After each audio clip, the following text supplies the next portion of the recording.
मध्य प्रदेश निर्भरता की शुरुआत रतलाम से ही होगी और रतलाम के उज्जैन में सहभागी बनेंगे। अब मैं सीधे निवेदन कर रहा हूं आदरणीय मुख्यमंत्री जी से कि वे आए और संवाद कार्यक्रम की शुरुआत करें। आदरणीय मंच और आदरणीय प्रबुद्धजन, एक नया प्रयोग हम लोगों ने किया है विकास की यात्रा में प्रबुद्धजनों को जोड़ने का।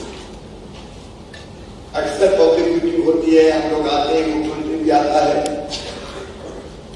तो हम लोग भाषण देके निकल जाते हैं। आपसे संवाद के अवसर बहुत कम मिलते हैं और जब हमने तय किया कि बड़े कार्यक्रम के साथ साथ हम इंटेलेक्चुअल से, वृद्धजनों से, उनके सामने भी हम प्रदेश के विकास को रखें और उसमें भागीदार बनाएं। अभी प्रोफेसर सचिन चतुर्वेदी जी ने कई विषय और कई तथ्य आपके सामने रखे। मैं आपको बताना चाहूंगा मध्य प्रदेश की विकास यात्रा के बारे में। संक्षेप में बताऊंगा। मैं माफी चाहता हूं, थोड़ी देर हो गई क्योंकि जनता के बीच कार्यक्रम में देर हो ही जाती है, उसके लिए मैं क्षमा प्रार्थी हूं। अगर मध्य प्रदेश की विकास यात्रा आप देखें तो 2003 तक मध्य प्रदेश की जो पूरी जीएसडीपी थी, हमारा सकल घरेलू उत्पादन था, वो था 71,000 करोड़। और अगर आप 22-23 का देखेंगे, 21-22 का, तो अब हमारी जीएसडीपी बढ़ के हो गई है 13.5 लाख करोड़ की। हमने लंबी क्षमा की। अगर आप प्रति व्यक्ति आय देखें पर कैपिटा इनकम, तो ये पर कैपिटा इनकम की कुल मिला के 13,000 करोड़, 13,000 रुपया। लेकिन आज मुझे बताने में खुशी है कि per capita income Madhya Pradesh की बढ़ के हो गई 1,40,000 रुपया, जो अपने आप में एक बड़ी उपलब्धि है। हम अपने देश की अर्थव्यवस्था में मध्य प्रदेश का योगदान 3% के आसपास हुआ करता था, आज वो बढ़कर हो गया है 4.6%। अभी अगर आपने खबरों को ध्यान दिया हो तो एक खबर आई थी जिसमें मध्य प्रदेश में 2016 से लेकर 2022 के बीच जो हमारी जीएसडीपी थी उसको दुगना कर दिया। ये अपने आप में चमत्कार है। 10 डबल दुगना कर पाने में हम लोग सफल हुए। और इकोनॉमी के साइड में भी मध्य प्रदेश का नंबर पहले कभी 28वां 29वां हुआ करता था, अब हम टॉप 10 राज्यों की श्रेणी में मध्य प्रदेश आ गया। केरल जैसे राज्य बाहर हुए, मध्य प्रदेश को उत्तर प्रदेश कर गया। और इसके सुनियोजित प्रयास अगर आप देखेंगे तो जब हमने 2003 के बाद सरकार संभाली, हिम्मतिया बैठे हुए, मेरे साथ मंत्री रहे, गृह मंत्री भी रहे, बाकी उद्योग मंत्री का भी पद संभाला है। मैं आपको बताना चाहूंगा वो जमाना था तब मध्य प्रदेश के एक हिस्से में डकैतों का राज था। चंबल के बिहारों में डकैतों का आतंक इतना था कि शाम को 5 बजे के बाद लोग निकलते नहीं थे। अनेकों प्रेत थे जो पकड़ते थे लोगों को और खड़े खड़े घूम देते थे। एक तरफ सिमी का नेटवर्क बन रहा था और एक तरफ अगर आप चले जाएं तो नक्सलवाद ऐसा बनता था कि एक बार मंत्री जी की गर्दन भी नक्सली काट के ले गए थे। आपको मुझे लगा कि जब तक हम कानून और व्यवस्था को बेहतर नहीं करेंगे तब तक बाकी विकास बेमानी है। उस समय मैंने कहा था, ग्वालियर में जाकर बैठक भी थी और ये कहा था कि मध्य प्रदेश की धरती पर या तो शिवराज रहेगा या डाकू रहेंगे, दोनों एक साथ नहीं रह सकते। और मुझे लगा 6 महीने के अंदर सारे डकैतों के बड़े ग्रोह समाप्त कर दिए गए। तब से लेकर अब तक संगठित डकैतों का कोई ग्रोह मध्य प्रदेश की धरती पर नहीं बनता। सीबीआई आतंकवादियों को पकड़ने का काम भी हुआ, नेटवर्क ध्वस्त करने का भी काम हुआ और जेल से अगर भागने की जरूरत थी तो फिर एनकाउंटर से बचे नहीं, क्योंकि लाइन ऑर्डर पहली आवश्यकता है। नक्सलवाद इसी साल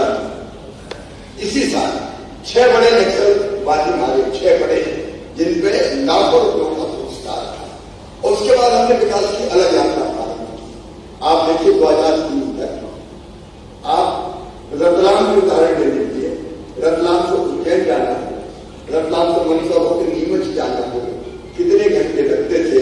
अब नौजवानों को तो याद नहीं है, लेकिन मैं समझता हूँ प्रौढ़ और हमारे बुजुर्ग अच्छी तरह जानते हैं। हालत जो हो जाती थी कि गाड़ी खाए बोले हड्डा पत्रा सारे बोले, याद आ गए संकट बोले, गाड़ी से टूटती थी और शरीर की हड्डियां भी टूट जाती थी। मुझे कहती हो खुशी है क्या मध्य प्रदेश में हमने 4 लाख किलोमीटर सड़कें बनाई, ये शानदार सड़कें 4 लाख किलोमीटर। अब आप चाहो मध्य प्रदेश के कहीं भी चले जाए, नया गांव लेवर से लेके इंदौर तक, इंदौर से लेके बुरहानपुर तक, इंदौर से लेके ग्वालियर तक, आप किसी भी हिस्से में चले जाए, इवन दिल्ली में आप देख लीजिए, जबलपुर में आप देख लीजिए, शानदार सड़कों का जाल फैलाने के हम सफल हुए हैं। और सबसे बड़ी जो हमारी टनल है उसमें भी मध्य प्रदेश में बड़ी रीवा के पास आप देखेंगे तो लगते नहीं कि हम कहां आ गए। तो सड़कों को देखिए, दिल्ली मुंबई इंडस्ट्रियल कॉरिडोर यहां से जाए, अभी आपने प्रेजेंटेशन में देखा क्या काम करने वाले। रतलाम भविष्य में एक जमाना था जब बड़ी बड़ी मिलों के लिए जाना जाता था। मैं फिर आपको विश्वास दिला रहा हूं, फिर से इंडस्ट्रियल हब बनेगा रतलाम। और हमने अभी जो इंडस्ट्रियल समिट किया था, इंदौर में 15 लाख 42,550 करोड़ रुपए का निवेश लाना कमिट किया है उद्योगपतियों मैंने, और उनमें से कहीं आने लगे। अभी मैं आया था उज्जैन परसों, एक फैक्ट्री का मैंने उदाहरण क्या देखा, वहां के सांसद जी हमारे बीच में बैठे लाइन लगी है विक्रम उद्योग से लेकर जो हमारा नया इंडस्ट्रियल जो हमारा इन्वेस्टमेंट रीजन निवेश का क्षेत्र बना रहे, यहाँ कोई कमी नहीं रहने वाली। और ऐसे एक्सप्रेस केवल यही हमने तय किया नर्मदा एक्सप्रेस को बनाने, पूरब से लेकर पश्चिम तक पूरे मध्य प्रदेश को चीरते हुए नर्मदा के किनारे किनारे नर्मदा एक्सप्रेस से एक सड़क नहीं है, इसको दोनों तरफ इंडस्ट्रियल हम एरिया डेवलप करके इंडस्ट्री लाएंगे, नई टाउनशिप खड़ी करने का हम प्रयास करेंगे। ऐसे ही हमने विंध्य एक्सप्रेस को बनाने का फैसला किया, चंबल के पेड़ों में चंबल एक्सप्रेस को अटल एक्सप्रेस के नाम से बनाने का फैसला किया।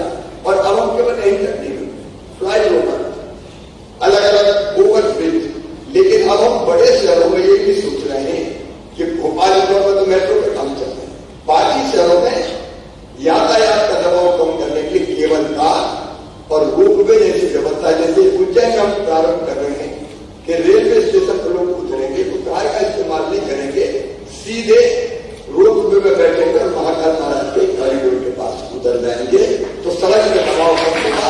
तो परिवहन में बैठे उन पर हम तेजी के साथ काम कर रहे हैं। और केवल सड़कों का सवाल नहीं, एक चमत्कार हुआ है सिंचाई के क्षेत्र में, मुझे बताती हूँ गर्व है रतलाम के जनों को कि मध्य प्रदेश में 2003 तक संपूर्ण सिंचाई अगर आप देखें तो केवल कांग्रेस के जमाने की नहीं, राजा नवाब अंग्रेज कांग्रेस का शासन, कुल मिलाकर सिंचाई की व्यवस्था थी 7.5 लाख हेक्टेयर जमीन में।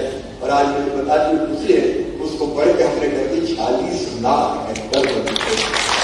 अभी तो सचिन जी कह रहे थे हम पंजाब क्या करेंगे, हरियाणा करा के निकल, ऐसी थोड़ी नहीं, हमने सिंचाई व्यवस्था की। तो 3-3 फसलें कई जगह लोग ले रहे, गेहूं के उत्पादन में मध्य प्रदेश ने सबको पीछे छोड़ दिया। और पिछले बार तो 20 लाख मीट्रिक टन गेहूं एक्सपोर्ट किया मध्य प्रदेश ने। अब हमारा गेहूं पूरी दुनिया में जा रहा है, पूरी दुनिया में जा रहा है। खेती के उत्पादन को अगर आप देखें तो हमने 700% वृद्धि की है 2003 के बाद, 700%। कोई कल्पना कर सकता है? मैं एक छोटा सा किस्सा आपको सुनाऊंगा। मैं मुख्यमंत्री था, राशन की दुकानों पे राशन देने की पर्याप्त कोटा मिल जाए, इसके लिए मैं दिल्ली गया। केंद्र सरकार थी, माननीय मनमोहन सिंह जी उस समय प्रधानमंत्री हुआ करते थे, शरद पवार जी उस समय फूड मिनिस्टर भी थे और वो कृषि मंत्री भी थे। मैंने उनसे कहा कि मध्य प्रदेश के राशन की दुकानों के लिए कि उनका पर्याप्त कोटा आवंटित नहीं किया, हमको थोड़ा आवंटन बढ़ा दो। तो शरद पवार जी बोले थे आप आगे गेहूं मांगने, प्रोक्योरमेंट तो आपके यहाँ से होता नहीं है, केवल कोटा मांगने आ जाते हो। मैं उस दिन कह के आया था कि शरद जी एक दिन फिर कहूंगा मैं, और तब मैं आपसे कहूंगा कि गेहूं खरीदो। 2012 के क्षेत्रों में अन्न के ढेर लगे थे। और तब मैं गया था दिल्ली और मैंने प्रणब मुखर्जी साहब और शरद पवार जी से कहा कि अन्न के भंडार देश से भरे पड़े हैं, कम से कम मुझे बोरा तो दे दो। आप देखें कि उत्पादन बढ़ाने में कामयाबी पाई और तो हमारी अर्थव्यवस्था गतिशील बनी। जो मैंने कहा यहाँ पहुंच गए, उसका कारण, एक बड़ा कारण कृषि का उत्पादन रहा। किसान के पास पैसा आया तो दुकान कर दिया, दुकान का सामान खरीदा, दुकान का सामान खरीदा तो दुकानें चली, तुमने माल और उठाया तो कारखानों की डिमांड बढ़ी, कारखानों के पहिए चले, कारखानों के पहिए चले तो पूंजी का निर्माण हुआ और पूंजी का निर्माण हुआ तो फिर नया निवेश आता। ये अर्थव्यवस्था का पूरा चक्र था जिसको कृषि ने, और अभी भी आप देखिए, आज मैंने कहा यहाँ मांग की चेतन जी बैठे हैं, सांसद जी भी बैठे हैं, मांग की गई कि गर्मियों में पानी की कमी आ जाती है, हमारे पीने के पानी की भी दिक्कत है। अब मैं आपको एक उदाहरण बताना चाहूंगा, उस समय शायद हिम्मत जी भी विधानसभा में होंगे, जब पुराने मुख्यमंत्री हुआ करते थे तो उनसे किसी ने कहा कि नर्मदा जी और चित्रा जी को जोड़ दो, तो उन्होंने कहा इम्पॉसिबल, ये हो ही नहीं सकता, ये असंभव है। मैं मुख्यमंत्री बना, हमने सोचा कि कैसे करें, तो मालवा का पठार को नर्मदा जी नीचे, कैनाल से पानी आ नहीं सकता, तो कैसे आएगा? अफसरों ने कहा सब इम्पॉसिबल। हमने कहा इम्पॉसिबल हो ही नहीं सकता, जब चाहो तो निकलना पड़ता है। हमने तय किया कि नर्मदा मैया में शक्तिशाली मोटर लगाएंगे, बड़े बड़े पाइप लाएंगे, पाइप बिछाएंगे और मोटर से पाइपों के लेके पानी खींच के छिपरा में लाएंगे और हमने नर्मदा जी का पानी छिपरा में लाने में सफलता पाई। अब नर्मदा जी का पानी गंभीर में ला रहे, नर्मदा जी का पानी कालीसिंध में ला रहे, नर्मदा जी का पानी पार्वती में ला रहे, और आज मैंने कहा है कि बदनावर में नर्मदा जी का पानी आ रहा, पाइप लाने वो भर के उसको रतलाम के आसपास भी लाने का इच्छा शक्ति होती है तो सब संभव हो जाता है। अब बताइए, कोई सोचता था कि झाबुआ में नर्मदा जी चली जाएगी, अलीराजपुर के ऊंचे नीचे हमारे आसपास भाई बहनों के खेतों में चली जाएगी, लेकिन वो चमत्कार जो हुआ तो सिंचाई के क्षेत्र में हमारे चमत्कार हुआ है। उस लंबोट हमारा टारगेट है 65 लाख एकड़ में सिंचाई करना और 2026 तक ले जाएंगे 65 लाख। तो इससे समृद्धि बढ़ेगी, इससे इकोनॉमी बढ़ेगी, इससे रोजगार के अवसर बढ़ेंगे। आप बिजली की देख लीजिए, एक जमाना था महीने में, हम भी उस जमाने में हमने देखा है रात भर जब बिजली नहीं आती थी तो लोगों को रस जगह करना होता था, मच्छर खाते थे और कई बार तो चट्टी बनियान के लोग बाहर निकल जाते थे, हवा करते थे, सड़कों पर फेरे लगाया करते थे। वो यूं भी देखा है। तब बिजली को जो उपलब्धता होती थी वो होती थी कुल 2900 मेगावाट। आज 28,000 मेगावाट बिजली हमने बना ली है, 28,000 मेगावाट, और अपनी जनता को सस्ती बिजली मिल जाए इसलिए 24,000 करोड़ की सब्सिडी होंगे। बिजली में हम खजाने से पैसा डाल रहे हैं, लेकिन बिजली के बिना कुछ चल नहीं सकता। कारखाने से लेके, दुकान से लेके, विद्युत व्यापार से लेके, और जब हम लोग सोलर पर काम कर रहे हैं, आप रतलाम के आसपास भी देख रहे होंगे, नीमच में, शाजापुर में, अलग अलग स्थानों पर सोलर। अब हमने ओंकारेश्वर में आपको बताना चाहता हूँ, ओंकारेश्वर बाद में हम पानी पे बिजली बनाते हैं, सोलर बिजली जमीन नहीं, पानी पे सोलर पैनल बिछा रहे हैं, पानी पे ओंकारेश्वर डैम में, और सूरज की किरणों से बिजली बनाएंगे हम 300 मेगावाट। अभी उस प्रोजेक्ट में काम चल रहा है, बाद में 350 मेगावाट और बना के 650 मेगावाट। इससे फायदा क्या होगा? मेरी जमीन बन जाएगी, सोलर पैनल जमीन पर नहीं बिछाऊंगा।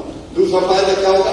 पानी भाप भर के नहीं उड़ेगा, पैनल ऊपर अगर बिछी रहेगी तो मैं पानी भी बचा लूंगा, आम के आम और गुठलियों के आम। हर क्षेत्र में हम प्रयास कर रहे हैं कैसे हम सोलर पावर को बढ़ाने का काम कर पाए। तो पानी हो, बिजली हो, सड़क हो, कृषि का उत्पादन के बारे में मैंने आपको बताया, लेकिन उससे आगे बढ़ के अब कैसे हम औद्योगिक विकास करें। मुझे पता है, खुशी है, आज मध्य प्रदेश की औद्योगिक विकास दर है 24%, 24%, और हमारी जो इंडस्ट्रियल पॉलिसी है, अच्छा अलग अलग हमने बना रखी, एक्साइज भी अलग बना रखी, ऑटोमोबाइल भी अलग बना रखी, IT भी अलग बना रखी, हर एक सेक्टर अलग अलग हमने पॉलिसी बनाई है, जिसके कारण अब तेजी से उद्योग मध्य प्रदेश का रुख कर रहे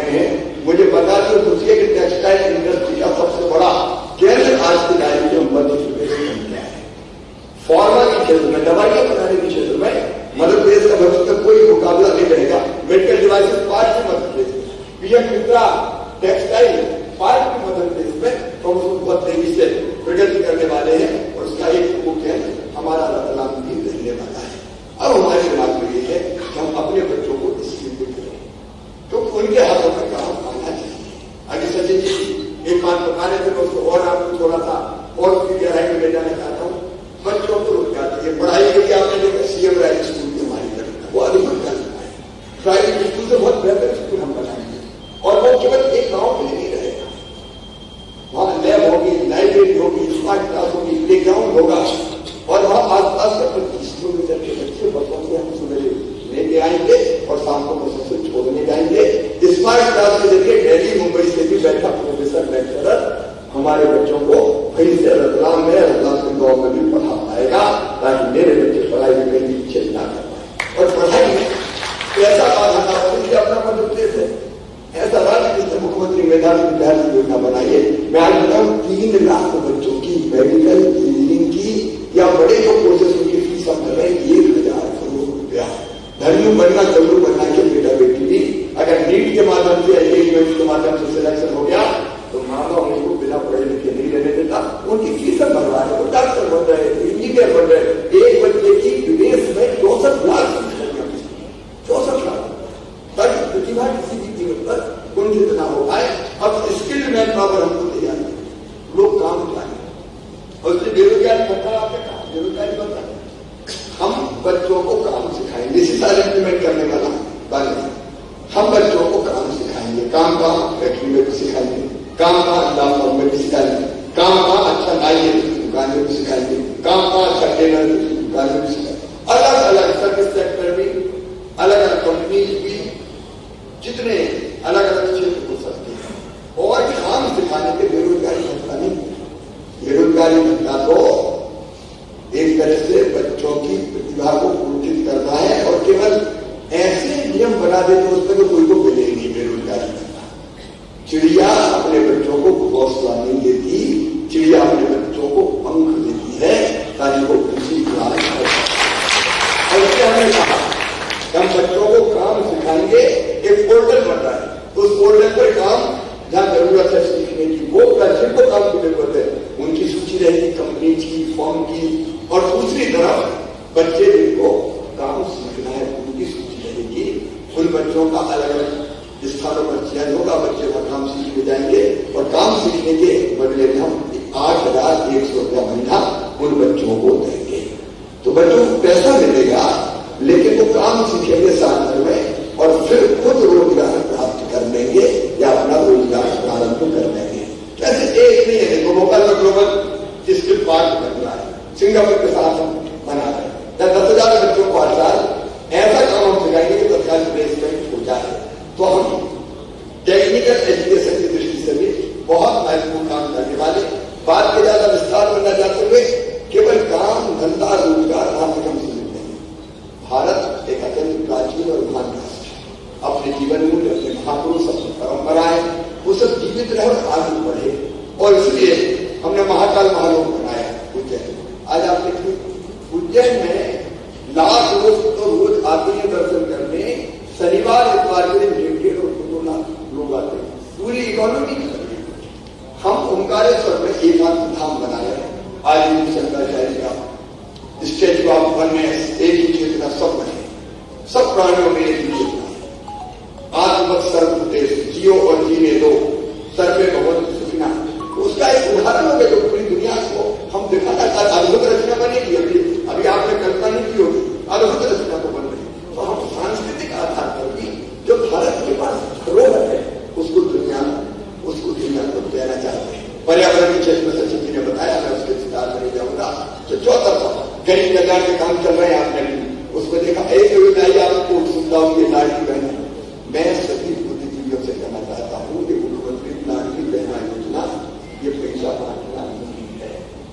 2017 में मैंने एक योजना बनाई थी, बेगा भालिया और सहरिया जो अत्यंत पिछड़ी जनजाति की बहनें थी, उनके बच्चे पोषण का शिकार रहते थे, वो खुद भी भोजन नहीं कर पाती थी। तो हमने देखिए 1,000 रुपया महीने उनको देंगे।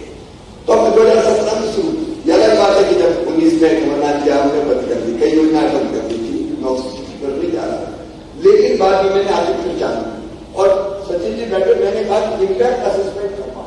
ये पैसा जब परिवारों को दिया तो इसमें कोई परिवर्तन आया कि नहीं आया?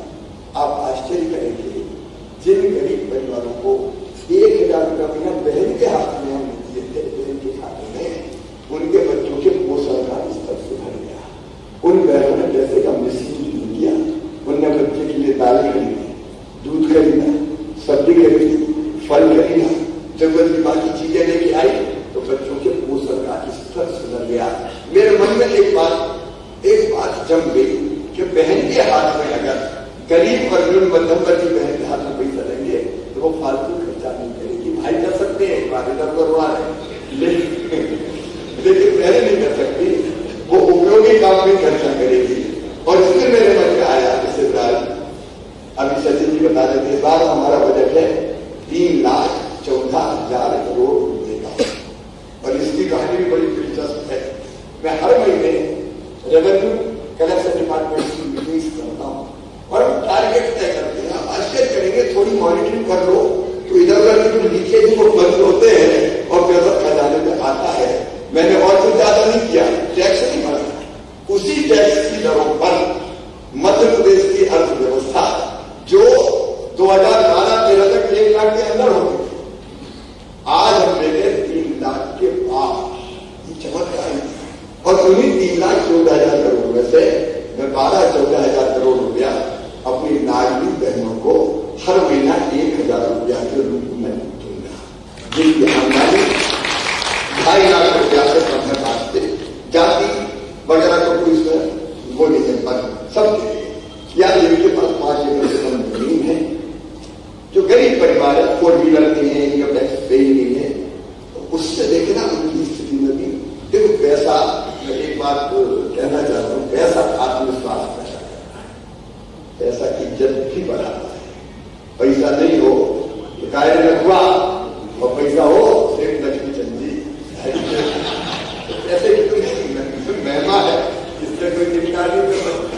तो पैसा ही आत्मविश्वास को पैदा करते ही, तो बहन के हाथ में पैसा होगा तो घर में उसकी इज्जत बढ़ेगी। सास भी रोटी में घी चुपड़ के खिलाएगी, के बड़ों के हाथ होता है 1,000 रुपया, तो सचमुच को चुराने का भी परिवर्तन है। तो एक तरफ गरीब कल्याण की योजना है, माता बहन बेटियों को सुदृढ़ करने की योजना है, फिर दूसरी तरफ पैसे का दर उठाया, जैसे इस बार हमने तय किया कि दारू के सारे अहाते बंद कर दिए जाएंगे, कोई अहाता चालू नहीं करेगा, क्योंकि अहाते का शराब पी और वहां से निकले हिलते डुलते गिरते पड़ते, कहीं गलत कमेंट कर दिए, कहीं गाड़ी में चलते एक्सीडेंट कर दिया, हम लोग हाथ नहीं करेंगे, पीना बदले। अब हम माता जी भी है, पिताजी भी है, बेटा भी और बेटी भी है, और श्रीमती जी भी है। मैं अभी आंकड़े देख रहा था, हमारे पत्रकार ने बताया 25% दारू की बिक्री अहाते बंद करने से कम हो गई, अभी कर दिए। तो ये एक तरह से नैतिक प्रतिबंध भी है, नैतिक प्रतिबंध है, ऐसा प्रतिबंध नहीं है। तो कुल मिलाकर मध्य प्रदेश जैसे प्रगति और विकास के पथ पर बढ़े, उसके लगातार प्रयास जारी है। मैंने समय थोड़ा ज्यादा ले लिया, पार्टी के कार्यकर्ताओं के साथ भी मैं संवाद करने वाला हूँ, लेकिन मेरे मन में बड़ी तड़प थी कि मैं आपसे बात करूँ। कोई नहीं पाती ना, आज आप अपन भी नहीं समझ पाते कि सरकार क्या कर रही है, सब चीज तो समझ में आती नहीं है। इसलिए हम अब प्रयास करेंगे कि रेगुलर आप लोगों से भी संपर्क में रहे, बीच बीच में जब और अवसर आएगा तो और संवाद करेंगे, सुझाव भी आप जाएंगे। लेकिन आज मन में था कि कुछ रतलाम वालों को बताएं, इसलिए आपको ससम्मान बुलाया, आप पधारे, इसके लिए बहुत बहुत धन्यवाद।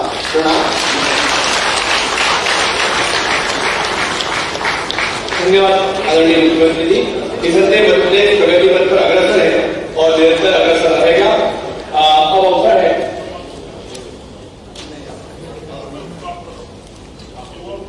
युवा, जो हमारे युवा रिसीवर्स हैं उनके सम्मान का, तो मैं सर्वप्रथम बुला रहा हूँ कुछ औकानी को व्याय और माननीय मुख्यमंत्री जी से अनुरोध है कि उनका अभिनंदन सम्मान साल सिल्वर और मोमेंटो से करें।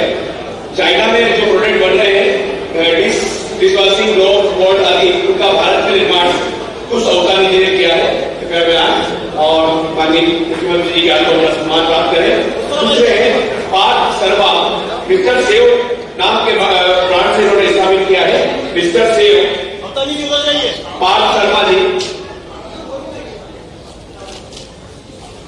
पार्थ शर्मा जी के मंच पर आए। उस स्थान में बताना बस। अगले हैं पार्थ शर्मा जी। तीसरे हैं जितेंद्र पाटीदार जी, जिन्होंने प्रदेश की पहली वाइनरी स्थापित की और अंगूर की खेती में अग्रणी भूमिका निभा रहे हैं, जितेंद्र पाटीदार जी। अगले हैं अरविंद धाकड़। कृपया अरविंद धाकड़ जी तैयार है। अरविंद धाकड़ जी, हाइड्रोपोनिक्स की खेती को पूरे देश में बढ़ावा देने के लिए आप निरंतर लोगों को प्रशिक्षित कर रहे हैं। अरविंद धाकड़ जी, कृपया थोड़ा रास्ता दे दें। अरविंद धाकड़ जी। अरविंद धाकड़ जी के बाद कृतज्ञ शर्मा खेलो इंडिया वुमेन्स लीग 2023 में javelin throw gold medal, high jump में सिल्वर और विगत 7 वर्षों से 100 मीटर भाला दौड़ में मध्य प्रदेश को गोल्ड मेडल दिला रही है।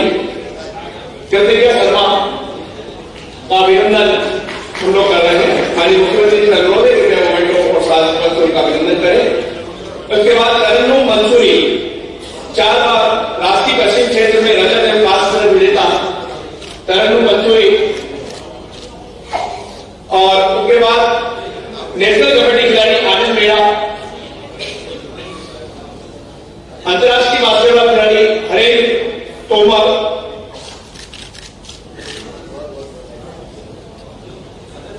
आनंद मेड़ा नेशनल कबड्डी खिलाड़ी,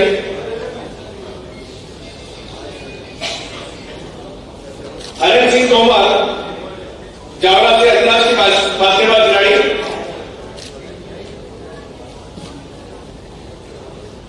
अब हम एक ऐसे शख्सियत का सम्मान करने जा रहे हैं जो हाथ नहीं होने के बावजूद भी स्विमिंग करते हैं और 6 नेशनल में 14 गोल्ड और 3 सिल्वर मेडल जीत चुके हैं। अब्दुल कादिर पिता हुसैन इंदौरी जी,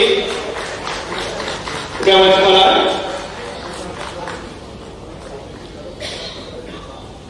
इंडिया बुक ऑफ रिकॉर्ड में अपना नाम अनेक बार दर्ज करने वाले आकाश शर्मा आर्टिस्ट को मंच पर आमंत्रण दे रहा हूं।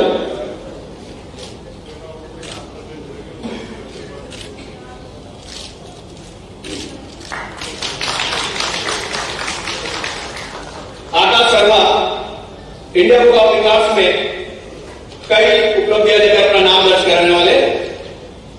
इसके बाद चित्रकारी में विश्व रिकॉर्ड होल्डर चित्रकार मीनाक्षी दास, जिन्होंने आपने देखा होगा इसी कार्यक्रम में सभा के दौरान, कार्यक्रम के दौरान ही माननीय मुख्यमंत्री जी का एक अच्छा सुंदर चित्र बनाया है। मीनाक्षी दास वो चित्र भी माननीय मुख्यमंत्री जी को भेंट करने के लिए लालजी बैठा के स्टिकर के साथ रह रही है। कपिल चारे national kabaddi player, kabaddi league Haryana में प्रतिभागिता की। कपिल चारे माननीय मुख्यमंत्री जी को अवगत कराना चाहूंगा कि ये आपके साल में आने के बाद ही इन्होंने बनाया है, यही पर बैठकर पूरी प्रतिभागिता की है। दीपक चरकोटा लोक गायक,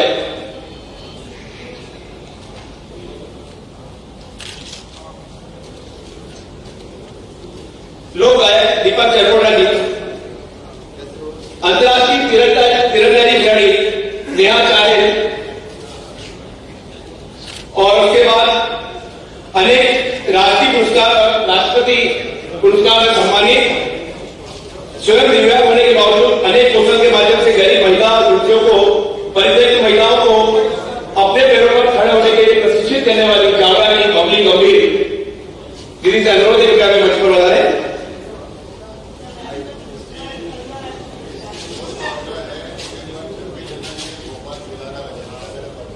राष्ट्रपति जी के हाथों में आप सम्मानित हो चुकी है और अनेक बार आपने राष्ट्रीय स्तर के पुरस्कार प्राप्त किए हैं और आप निरंतर महिलाओं के लिए समर्पित है। और अंत में मैं इस कार्यक्रम की यादें ताजा रहे इसलिए अभिनंदन स्मृति चिन्ह एवं मोटा अनाज, जो कि माननीय मुख्यमंत्री जी और प्रधानमंत्री जी की योजना है कि हर घर में मोटा अनाज हो, तो मोटा अनाज एवं स्मृति चिन्ह देने के लिए निवेदन कर रहा हूं।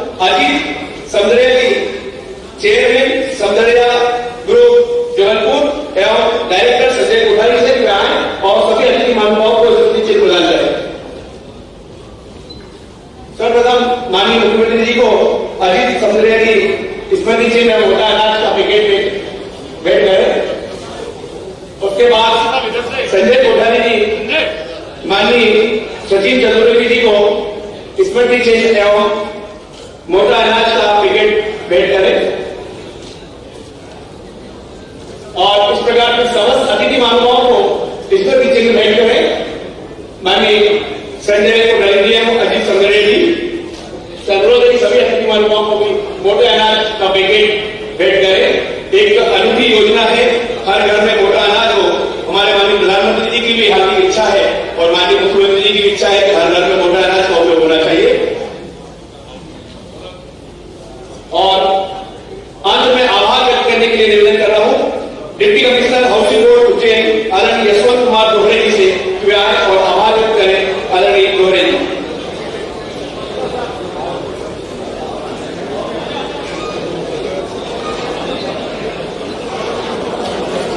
दोहरे जी कृपया चिंता करें और सभी अतिथि महानुभावों को स्मृति चिन्ह। आप सभी का अनुरोध है कृपया अभी अपने कुछ के हाथ में बनाए रखे। कार्यक्रम के अंत में अल्पाहार की भी व्यवस्था है। कार्यक्रम में उपस्थित मध्य प्रदेश शासन के यशस्वी मुख्यमंत्री महोदय माननीय श्री शिवराज सिंह जी, माननीय श्री OPS भदौरिया जी, माननीय मंत्री जी मध्य प्रदेश शासन, राज्य नीति आयोग के उपाध्यक्ष माननीय श्री चतुर्वेदी साहब, बच्चा सिंह, श्री धुमान सिंह जी सांसद महोदय, माननीय श्री सुनील गुप्ता जी सांसद महोदय, माननीय श्री अनिल सोजिया जी सांसद महोदय एवं मंच पर उपस्थित माननीय श्री चेतन मिश्रा जी एवं